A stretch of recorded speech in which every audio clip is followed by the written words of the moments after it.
Hello and welcome to Module 3. The first reading for today was Hollins, and it argues that hierarchies are the basis of life. This is demonstrated through several key examples, including biology and social organizations. The key point is that without a hierarchy to organize systems into coherent unit-based assemblies, the system becomes unstable. If all you have is a giant pile of unconnected pieces, any disturbance collapses the whole thing. For Koestler, that's the author, that means that hierarchies must be made up of entities that are whole on their own, but which are also parts of the larger structure. In other words, nothing is entirely a whole or entirely a part. Instead, everything is both whole and part, depending on how we look at it. This is the idea of the holon that Koestler introduces. If you look at yourself, you are a whole person. You have your own goals, aims, systems of functioning, and you are made up of parts that make you whole, like lungs and kidneys. But from the perspective of society, you are only one part out of very many. In your family, you are one of several members and you likely play several roles. In your neighborhood, you are one out of many more people. In the city of Tampa, you are one out of 2.5 million people.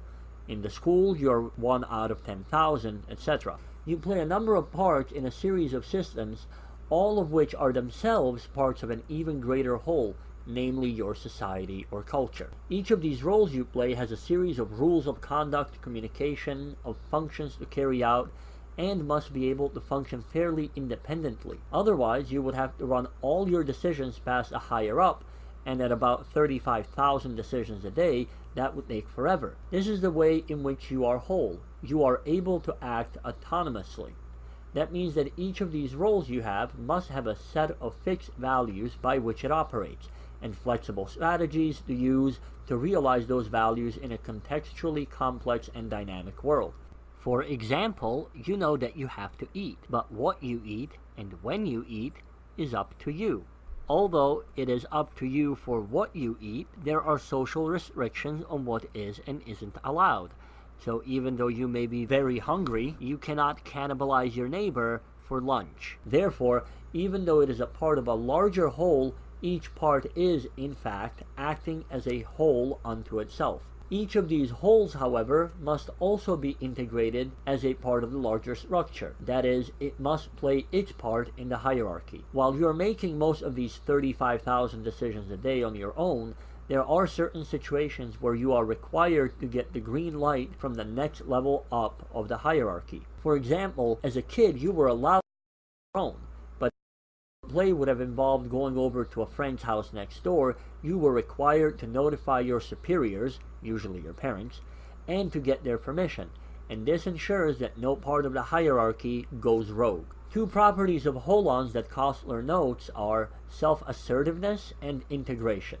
The more self-assertive something is, the more independent it is, and the more it acts as a whole. The more integrated something is, the more dependent it is, and the more it acts as a part. The trick, and we covered this in the previous lecture, is balancing these two properties. Self-assertiveness allows us to be stable because wholes are more independent. They rely on their own internal hierarchy to keep them stable. The integrative property allows us to be more dynamic and adaptive because our actions are subject to things like context more frequently. A decent way of thinking about this is that you, as a whole person, are stable, and that's a self-assertive property. But your organs, which are playing parts from that perspective, are more adaptive because their role is to adjust their performance to keep you stable as a whole, and that's the integrative property. This is not a matter of one property being good and the other one bad. It's a matter of balance, so that you are an individual, but one anchored in your society. People who get too individual become disconnected from social norms and end up doing things that are socially unacceptable and then jail. People who get too integrated lose the ability to act and think for themselves. Neither is good, neither is bad, both are necessary. So what does this have to do with our second reading, ethics?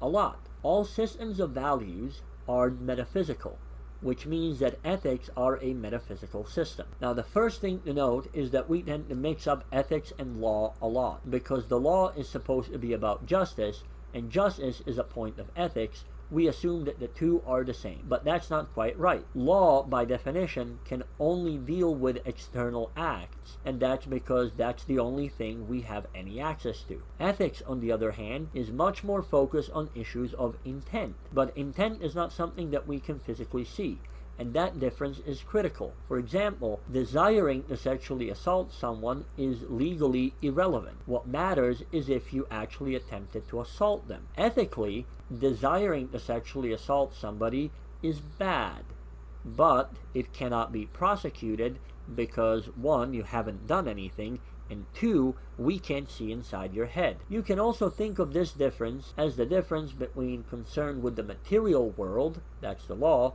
and the spiritual world, ethics. By the way, I am using the term spiritual here in a non-religious sense. It just means things that are not material and are not subject to quantitative measurement. You cannot measure ethics. Ethics help inform our laws, but they're not the same as laws. The article on ethics speaks a bit on the differences between the traditional and modern ideas of ethics. We will be mentioning the notion of religious ethics quite a bit, so a disclaimer is in order.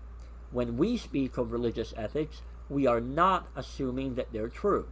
We're speaking about how they are set up as a system, and we are examining that system itself, not the truth of religious claims. Traditional ethics are religiously based, and their metaphysical structure puts God, or some similar entity, up top. The benefit of this approach is that the authority and enforcement come from the exact same source. Additionally, the enforcement is guaranteed because God is aware of your intentions and gets to enforce the rewards and punishment in the afterlife.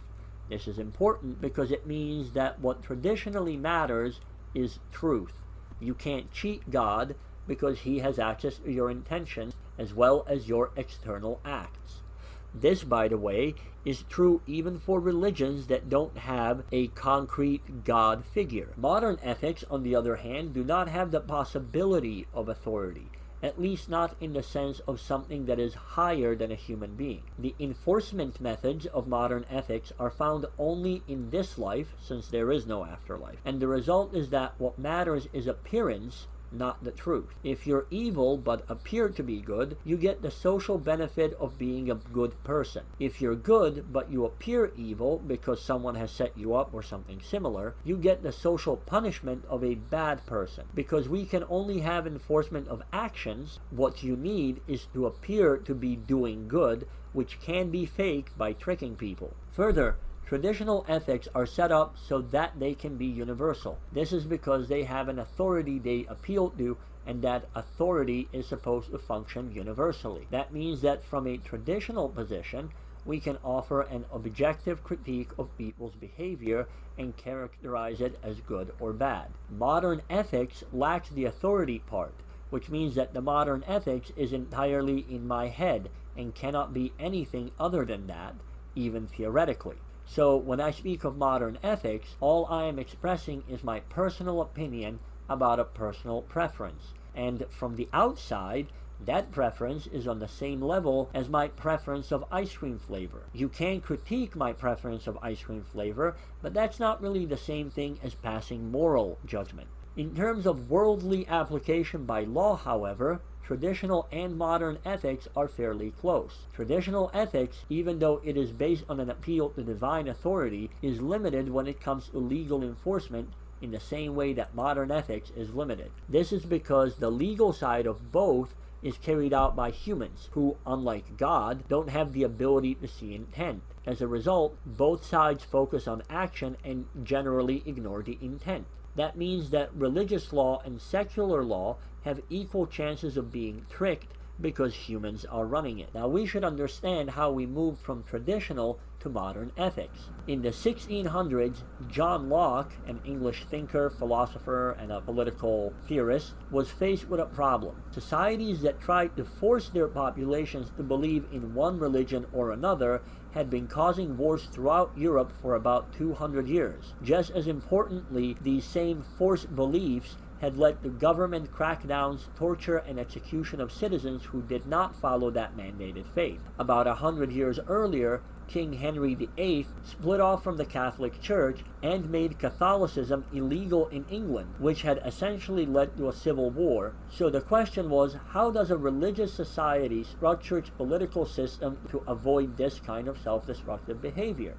For Locke, it had to be a religious society because the idea of a secular society did not really exist yet. Locke's answer was simple and elegant. He argued that people cannot be forced to follow ideas that cannot be proven or demonstrated. You can think of it this way. If an idea can't be proven or demonstrated, then reasonable people can disagree about it because neither side is absolutely sure about the answer.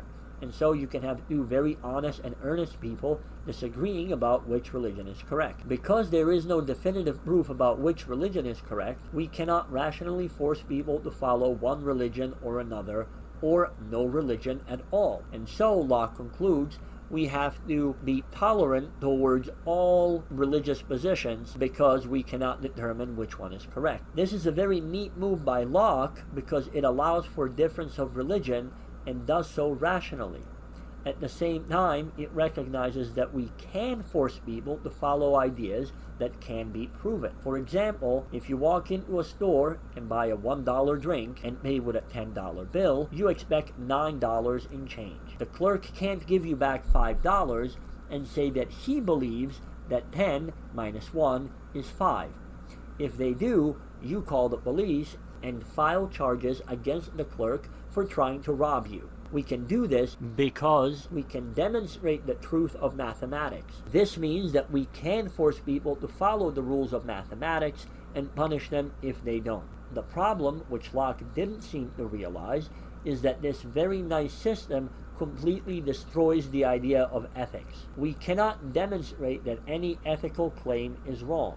So, we cannot demonstrate that rape is wrong, that theft is wrong, that helping the needy is good. At least we cannot do that in the kind of clear and concise way that we can do for math. And suddenly the very idea of right and wrong went up in smoke. Any ethical claim you make is no better than any ethical claim I make.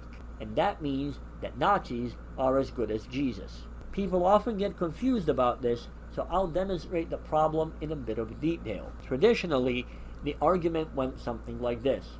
Rape is wrong. Why is rape wrong? Rape is wrong because it harms a human being.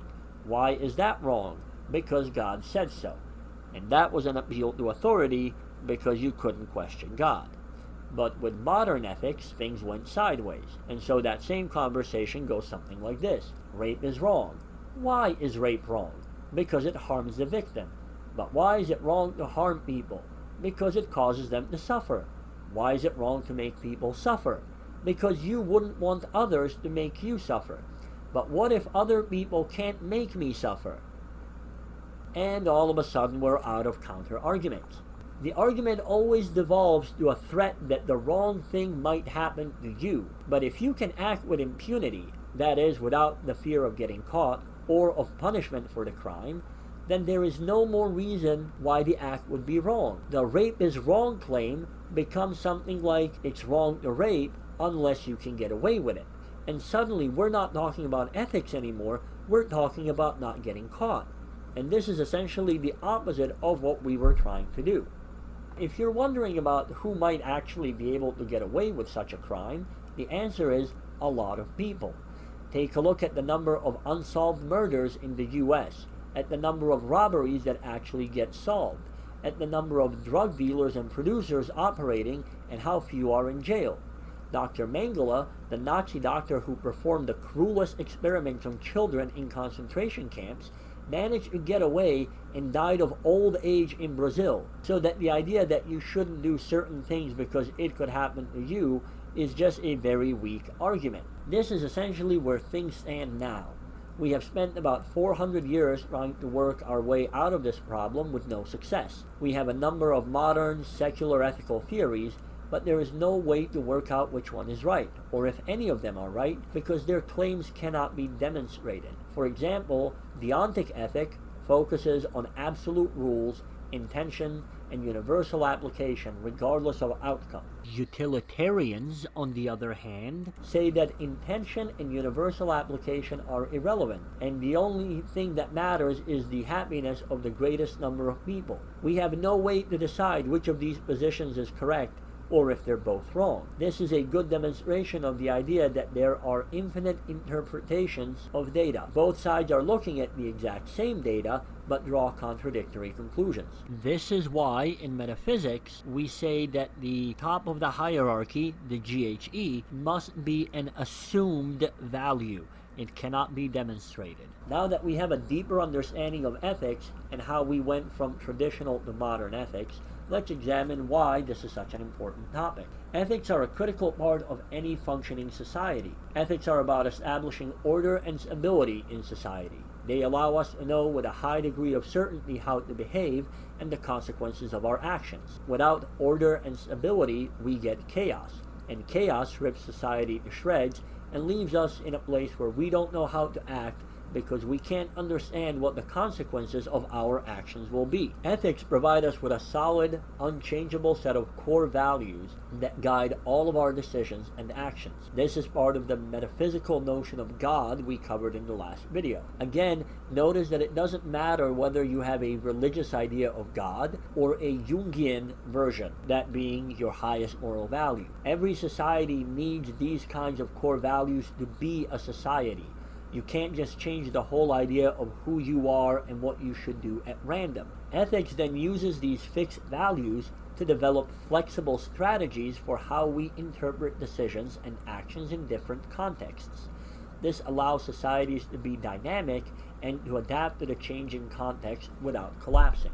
Because ethics tell us what kind of behaviors are acceptable and unacceptable, they are the core of our individual and social ability to function. A society that can no longer understand its values has lost its grip on ethics and their metaphysical system. They are moving, but without purpose or direction, and they inevitably destroy themselves. Without rules and regulations to guide us, all actions have the same value. We can develop a cure for a major disease, or we can nuke the planet.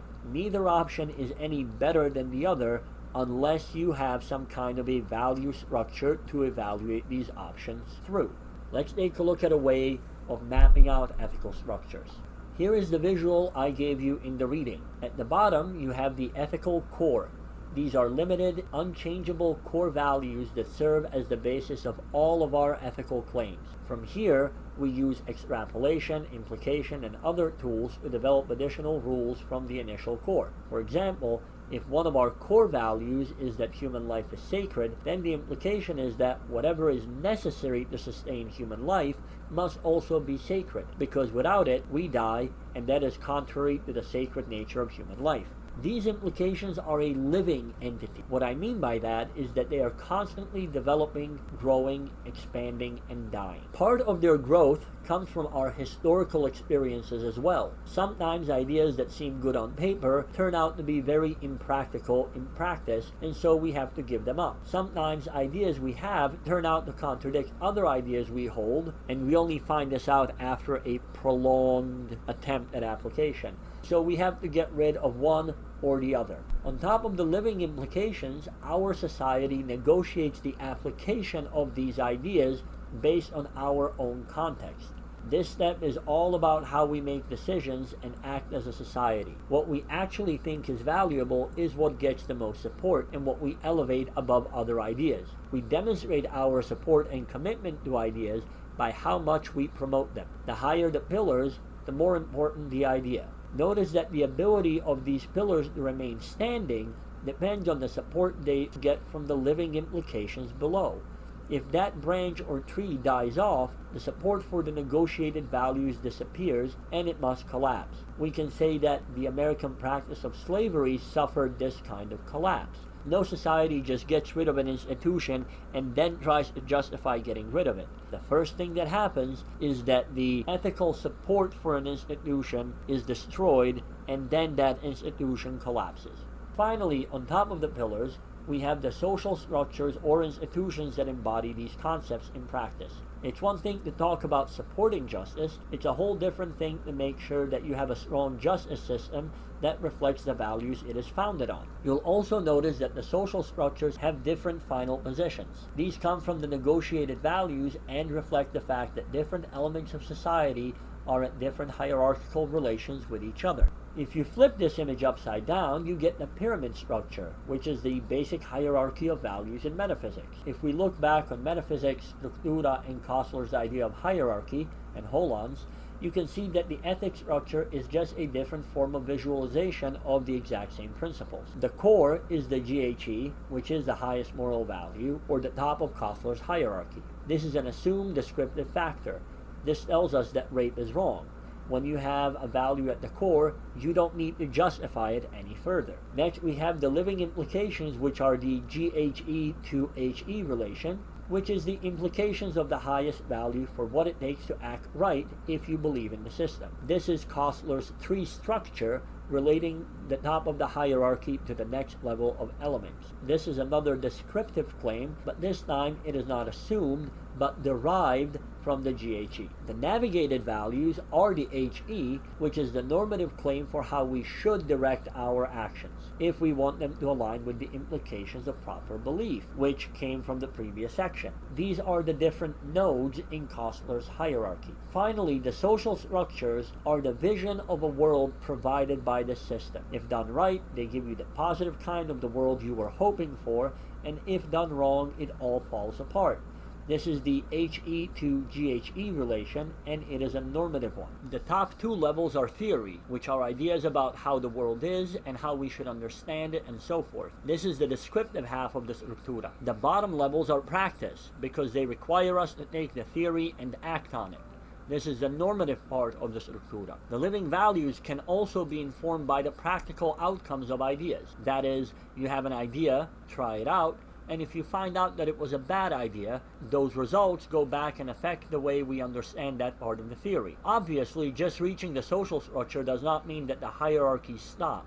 This is the step where actual people and actual jobs enter into the equation. Every social structure has its own internal hierarchy, which is how we practically run these structures. This is, for example, how the justice system works. At the top, you have the Supreme Court, then federal courts, then state courts. You have judges throughout the system, lawyers, paralegals, clerks, etc. When considering ideas, we should look at their metaphysical structures, figure out their Structura layout, and see how they play out in the ethical hierarchy. Although these are all expressions of the metaphysical understanding, each of them gives us a different perspective by which we can evaluate the idea. This is an incredibly powerful tool for analysis, because it can reveal hidden faults which we can either patch up or we can exploit to unravel the whole system. As we move into the later sections of the course and read specific philosophers and their philosophies, you can get a far better understanding of their claims and the functionality of those claims by referring back to these ideas. This will make it a lot easier to follow along with some of the more complex explanations, because you will be able to track the ideas much easier. Finally, thinking in hierarchies is useful in its own right. Hierarchies give us the importance of various ideas relative to each other. It lets us understand why people, cultures, and systems place the emphasis here instead of there. It tells us how to reach our goals by prioritizing one set of actions over another. To go back to metaphysics, remember that the highest moral value tells you what you should sacrifice. Societies have to do the same thing all the time. That's what it means to prioritize one project over another. The one that is not a priority is being sacrificed for the success of the other. This has very significant real-world consequences. People's lives and well-being are attached to the success of various projects. And when a project is sacrificed, even if it's only delayed, the people attached to that project really do suffer. And so the ethical structure and the hierarchy tell us who should suffer and how much they should suffer. This is a necessary feature of every society. For example, education is a value we aim at as a society. So is survival by avoiding starvation. When resources are tight, we can't do both at the same time. Or rather, we can't do both of these things well. So which one do we prioritize? If we prioritize education, we will have mass hunger and starvation, and people will die. If we prioritize food production and agriculture, a generation of kids will be stuck doing these kinds of manual labor jobs and will not be able to move up. Imagine losing an Einstein because he was stuck picking turnips. So what do? You sacrifice one of these programs and focus on the other. And how do you decide? By using the values hierarchy to see which program takes precedent. I realize that many of these ideas seem very abstract and difficult to grasp, and that's why for next week we will be taking a look at 6 major classical civilizations and exploring how these abstract systems